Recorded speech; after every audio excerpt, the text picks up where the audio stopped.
All right, what is up, guys? Today we are hitting a little chest and back, or a little upper push-pull session. So kind of changed the split slightly. So for probably well over a year now, I've been doing essentially a legs push-pull split. I'm going back to a essentially legs push-pull, legs, chest, back, shoulders, arms. I did this split forever. It's essentially the legs push-pull Arnold split, combo of the two. Beautiful split. But I'm doing this way because essentially tomorrow it's shoulders and arms, but it's shoulders and arms isn't that taxing, so obviously it's not a rest day, but it allows me, rather than have a push and a pull day where they're two, like, you know, harder days, I can kind of have a harder day today with the chest and the back, and then tomorrow can kind of be a shoulders and arms day and a little lighter day. So then each day in between, like my heavy leg days and deadlift days and sprint days, I kind of have an easier day, if that makes sense. So today we got chest and back. We're gonna go push pull. We're just gonna alternate between two. So I go a push movement, then a pull, push, then a pull, push, then a pull. We'll go 3 of each, and we're starting off with a little bench today. So benching twice a week right now.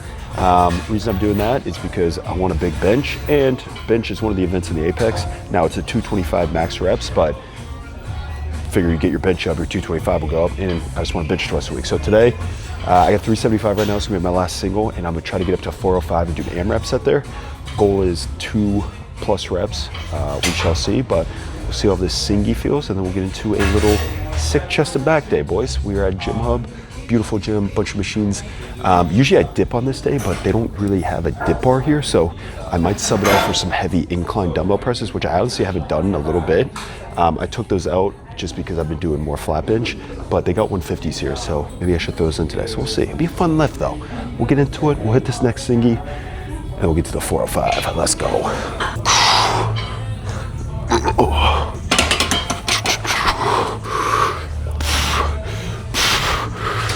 All right, 3, 2, 1.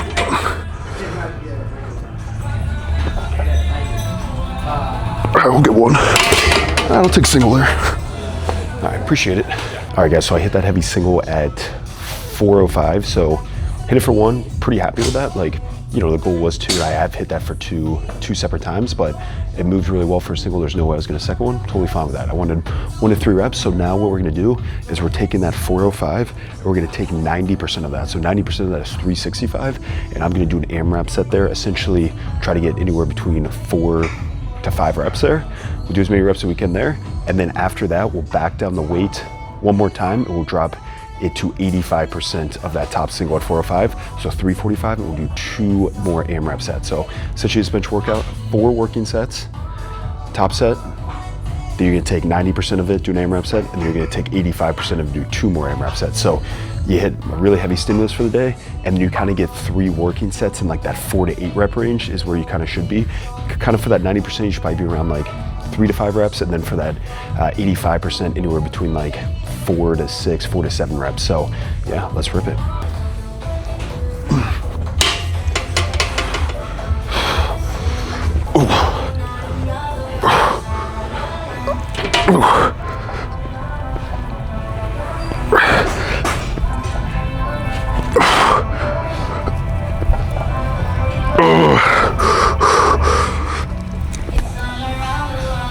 Come on.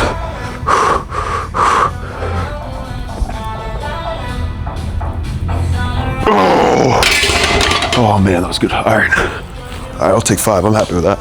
Hell yeah, boy. I would drop it. All right, guys, we got 345 here. Goal here is AMRAP this sucker. I got 5 with 365, so it would be cool to get. I was gonna say it, 6 to 7 reps, but 6 to 8 reps is what we want. 6 to 8 reps. Yeah, so let's go. Ooh.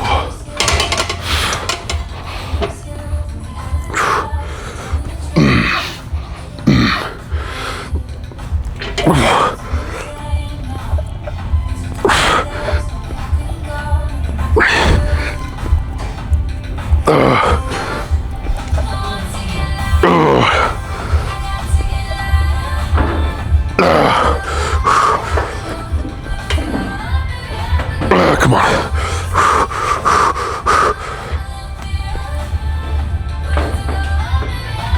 Oh yeah. Oh hell yeah. That was a grinder of 7. Oh, all right, we'll take a nice long rest. We'll go 1 more set, Keep it at 345. I got last set here. Yeah, see how many reps you can get. My pecs are freaking expanded. There's a lot of blood flow in there. People say, oh, bench isn't good for your chest. I don't know, man. I get a sick pump every time I bench. And I get a pump as like an indicator of growth and such, but I don't know. It feels good. I love a good heavy barbell bench. It's just cool to slap around some weights, baby. So we'll set 4 here. Let it ride or let it rip. Let's go. Also, this bench here is awesome. I'm gonna start benching at this gym because they got the, I think it's a Texas Strength Systems bench, but it's just like the pad. Underrated thing, well, not an underrated thing with the bench, but probably the important thing is the bench, the actual bench. The movement's literally called bench press, and the amount of times I bench on a bench where it's like a little finicky and it kind of messes with you, especially where it's too narrow and like my shoulder blade comes off. That's where it always messes me up. So this one's perfect because it's not the fat pad, which I love the fat pad, but it's kind of an in-between a regular bench and a fat pad. So it feels really good. So nice and it's low to the ground where I get my feet into the ground. You know, I'm a 5'10" king, but I got short limbs, so sometimes my feet on a taller bench, I can't, you know, groove them in. So let's rip set 4 here. Let's go. Ooh.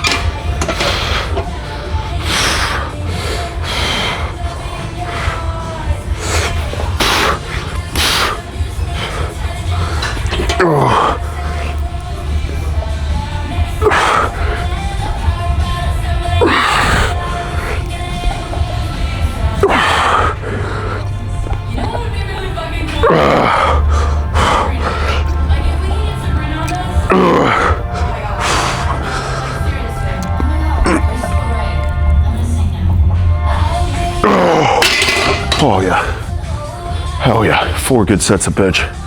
Oh man, that was nice. All right, so again, we got 405 for 1.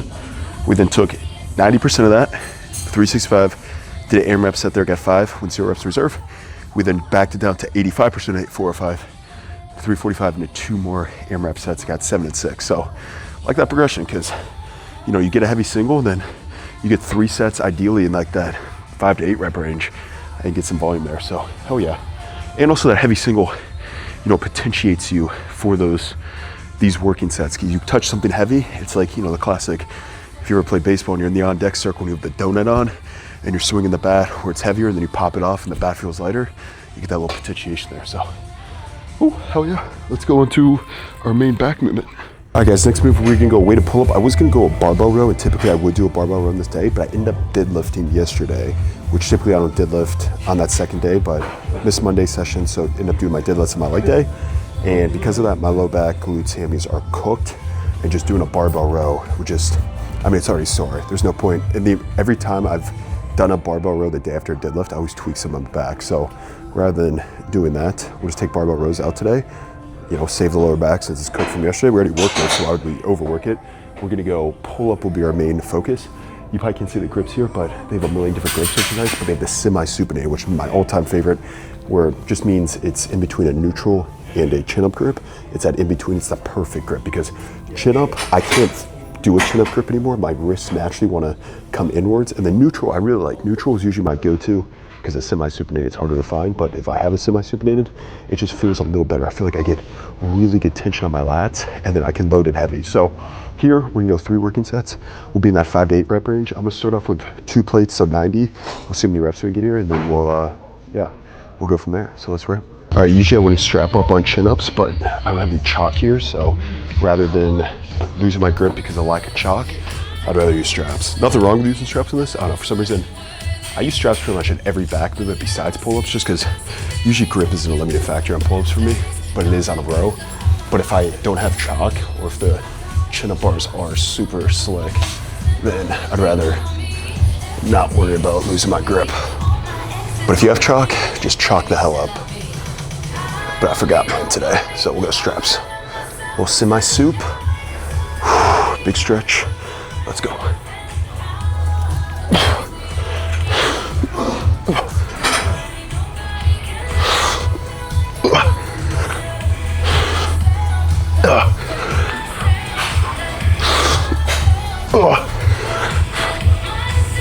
Oh man, all right, 5.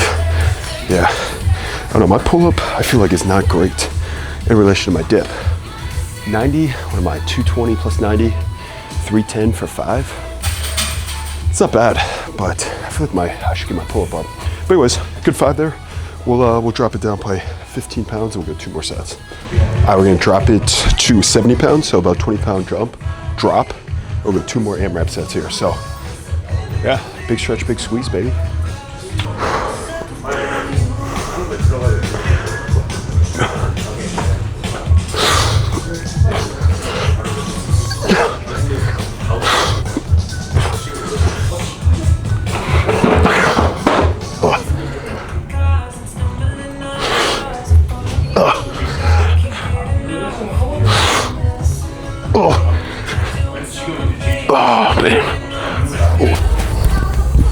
All right, guys, so I was a little worried going to this gym because I'm like, damn, they don't have a dip bar. And then I was doing the pull-ups and I forgot the Pitch Shark has built-in dip arms, and it's probably one of the most goated dip bars ever. I'm not gonna do it where I attach it to the Pitch Shark, but you could do it that way, and obviously it can be done that way. I'm just gonna use the bars and then use a regular belt with weight. But I used to do it when I worked at Virginia Commonwealth University, VCU, with the women's basketball team as a graduate assistant back in 2022, 2023, and they had a Pitch Shark, and that's where I did all my dips. So I'm familiar with it. I actually like the thicker grip. Maybe I don't know, I think the bigger diameter kind of helps. I guess it's more surface area to push through with your hands.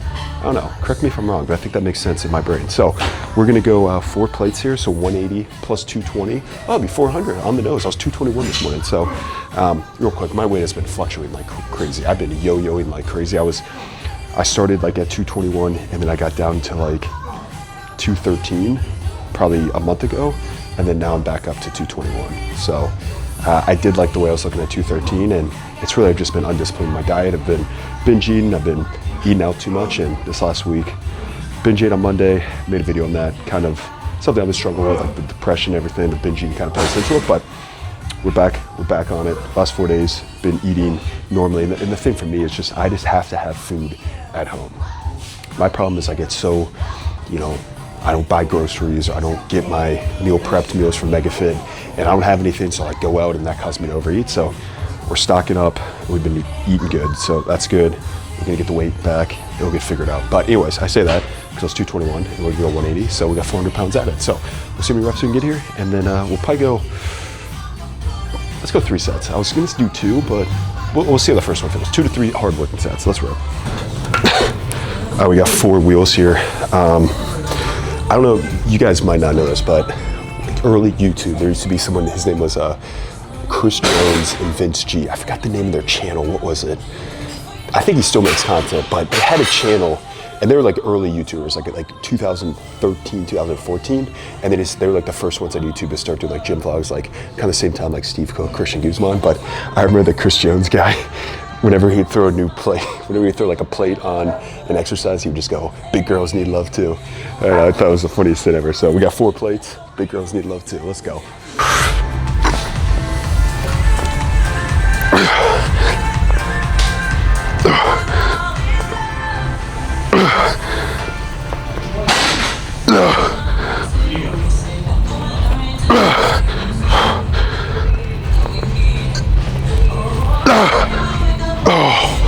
Oh man, all right, good 6. Good 6 there. All right guys, we're gonna drop the weight a little bit to 160, and we'll go 2 more working sets here. But these dip bars are goated, man. There's definitely some with the diameter of it. I feel like I just get, because a lot of times when like those narrow grips, also the knurling on it is insane.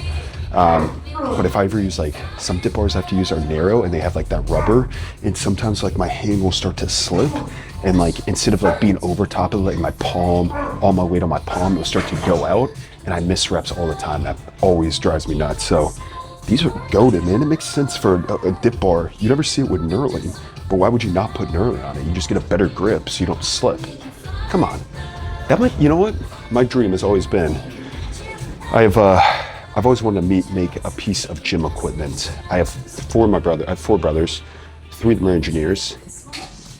We got to combine brains, and one of us has got to design something, something like, you see people do it all the time. Like, I'm talking about something simple, like the people who just made those pads you put on a leg extension, the Hustler pads to increase range of motion, or like, Eric Janicki just made like that increased range of motion. I'm like, that's something simple like that every gym would have, like an ab wheel or a TRX.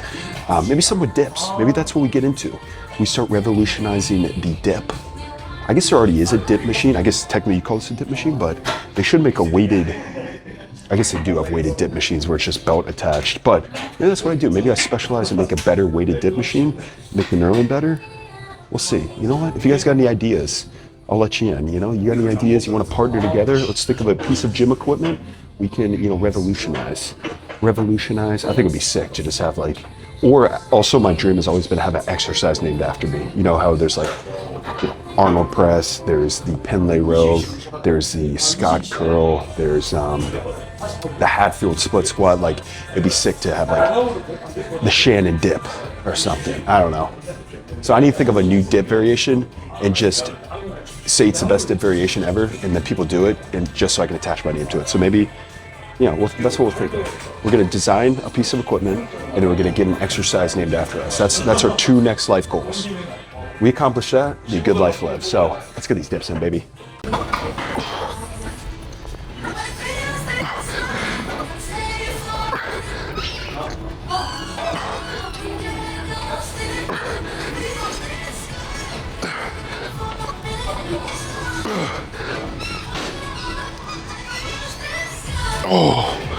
Oh man, all right.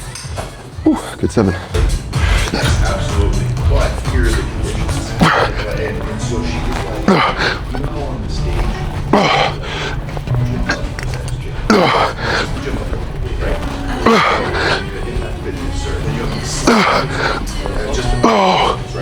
oh man. All right guys, movement number 4, we'll go back to the back. Chest put rows here, 3 sets.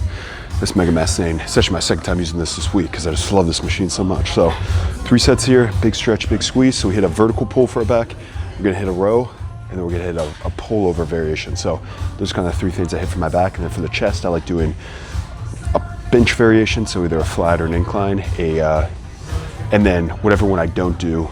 So I do a flat, then either a incline or a dip variation, and then a fly. Typically that's how I do it. So 3 and 3, and I like alternating back and forth because it takes more of a strength focus. So kind of how I see it as, it's like, I see this as an upper strength day, and then tomorrow, shoulders and arms, I call it upper pump day, because it's just like, I don't do any compound lifts. So no pressing on that day, it's just side delt, rear delt, 2 bicep, 2 tricep.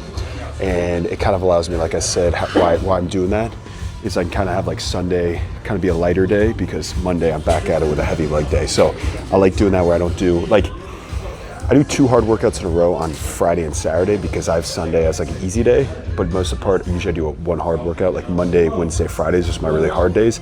Saturday, I guess today is kind of like almost kind of a hard day, but I have a rest day after it where it's shoulders and arms. So I love that split. And this is, if you're ever interested in it, my original Power Jack plan that I have on my website is, it's a lower, essentially upper strength, upper pump, lower upper strength, upper pump. I love that split. It's very fun. Great way to do it. Just shoulders and arms, fun little pump. So we'll go set 2. no, that was like the past month.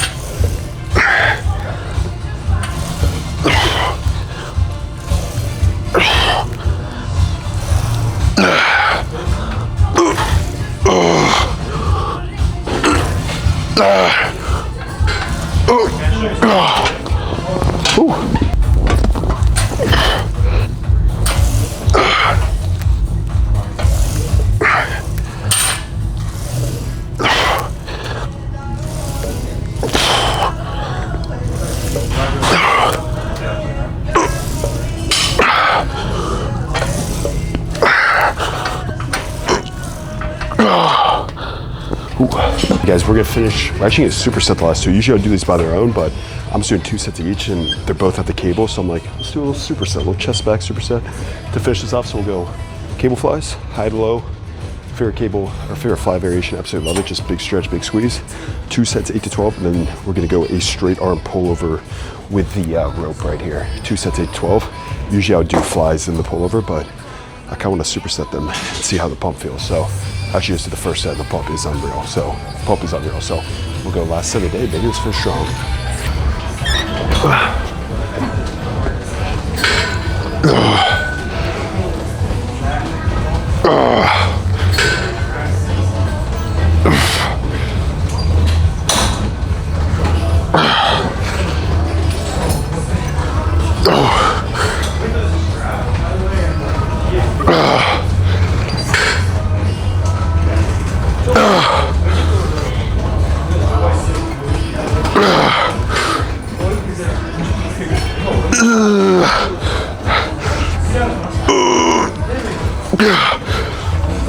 Oh man. Oh, I like going feet kind of in front, slight bend, and I think I'm pulling towards my hip. Big stretch. Hip. Slight bend the elbows. Oh yeah, these are money.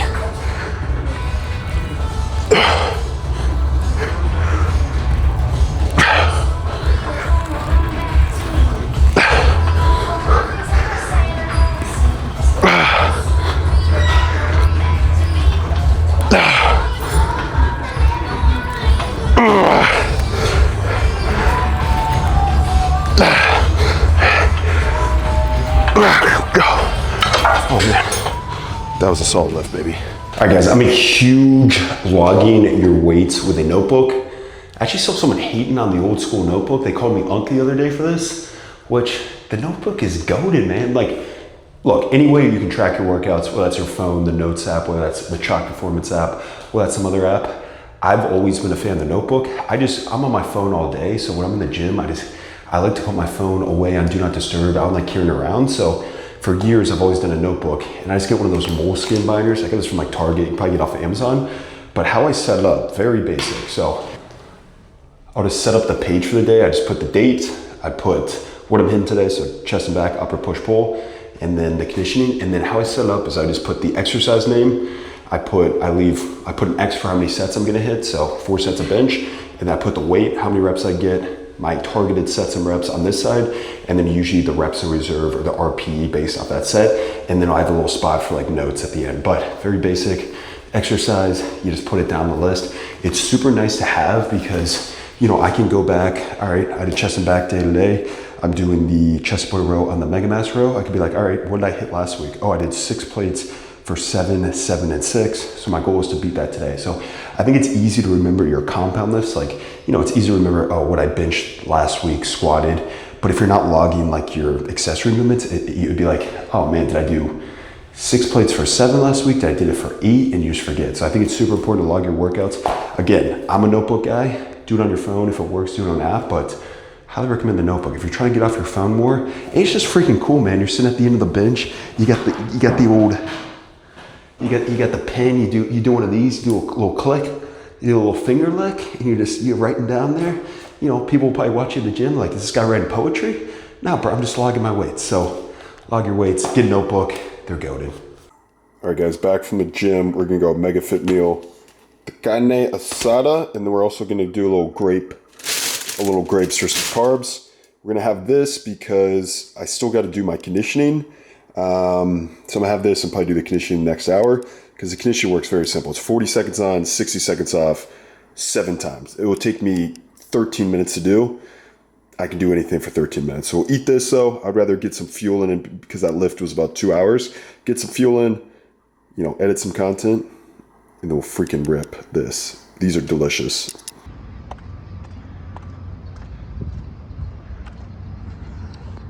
All right, guys, it's been about two and a half hours since I lifted. We're gonna rip this conditioning. I just came to a big old parking lot, like a convention center. So how I'm doing this conditioning, so for the next, well, this is the second week, the 4-week progression.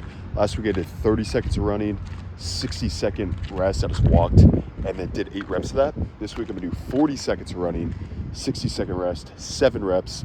Week 3 we go 50, 60 for 6, and then week 4 we'll go 60, 60 for 6. This kind of prepping me for the mile. So I'm one of the Apex events is a mile, and it's actually 25% of your score, and it's the last one, and it's definitely important to train for. So my goal with the mile, I'm gonna be honest, I'm not gonna test my mile before I do it. My best mile I've ever ran, I ran a 5:53. This was when I was playing rugby. This was back my senior year of college. But last summer I ran like a 7:22. But I was kind of running that at like I think I can hit a sub 7. Now, obviously with the event and all the events before, the trap bar, you might be cooked. So at minimum, I need to run a sub 7.5. But if I could run a sub 7, it'd be a pretty competitive score. And that's why I'm training for this. And I'm making sure it's a priority. So I'm doing conditioning twice a week. Earlier this week, I did a salt bike where I just did 30 seconds on, 30 seconds off at an 8 out of 10 intensity for 16 total reps. I did 2 sets of 8. After the 8th rep, I rested about 2 minutes. This one's gonna be more running based. and I just need to do longer runs. So like I love tempo runs where I run for 100 meters and then go every minute, but that typically is like a 17 to 18 seconds. So I need to start doing longer like aerobic power work where it's like 40 to 60 seconds with a 1-to-1 work to rest, and I'm building up to it. The goal is to get to 60-60 for 6, but I work backwards 30, 40, 50, 60. So today we just got the open parking lot. I'm also not like super, with my training, I always want to progress everything, but I kind of like coming, like I could go to a track obviously and be like, all right, 40, I rip a 40 and I'm like, all right, I get 300 meters. My goal is to hit that every rep. I almost like the idea of going somewhere where I can't precisely track it. I think it just makes it less mentally daunting. Obviously I track every part of my workout and I love that but I think with the conditioning, why it's been kind of fun to throw it back in, I haven't been obsessed over it. It's not something, with all my training, my lifting, my sprinting, I want to, I think out all my training, but with the conditioning, I'm like, all right, this seems good, let's just rip it. And then you don't overthink it, you do it. I think sometimes the important training is to have elements where you're not overthinking it, you just go and do it. So look, I've been procrastinating this for 2 hours. I don't want to do it. I know it's going to hurt, but it's going to take me precisely, I think 12 minutes. I can do something for 12 minutes. And hell, 2/3 of it, I'm going to be walking. So I can do anything for 40 seconds times 7, however long that is. So 280 seconds, quick math, yep. Let's get ripping. All right, unfortunately I need my phone for the timer, but 2 down. I'm literally just in the parking lot. I just ran 40 seconds. I kind of marked my distance, and it's like a perfect square. And then I'm walking the width for 60, and then once that 60 goes up, I'm trying to get as close to that first distance as possible. Woo! At 4 down, the run pump is insane, but maintain the speed, so that's all I can ask for, baby. All right, found the nearest chair. That felt good. I mean, I used to condition so much playing rugby. Like I prided myself on my match fitness. Like I would condition 3 to 5 days a week, on top of sprinting and lifting 5 to 6 days a week. It's been fun throwing it back in.